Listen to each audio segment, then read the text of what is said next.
Meron tayo i-unbox. In-order ako sa Shopee. Cetaphil siya. Try natin. Maganda yung review.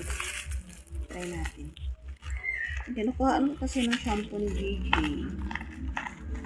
Wala siyang stock. Kaya sabi ko, order muna ako sa online. Ganda yung packaging niya. Uy, malaki na siya ha. 25 pieces.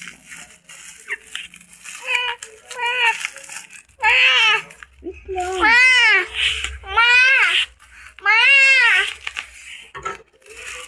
Gusto na kukunin. Wash and shampoo. Ito siya guys. Ano naman yung ano niya? Tingnan natin. Talaga. Malaki na siya guys ha. 25 pieces lang. Ayan. Ayan guys. Thank you for watching.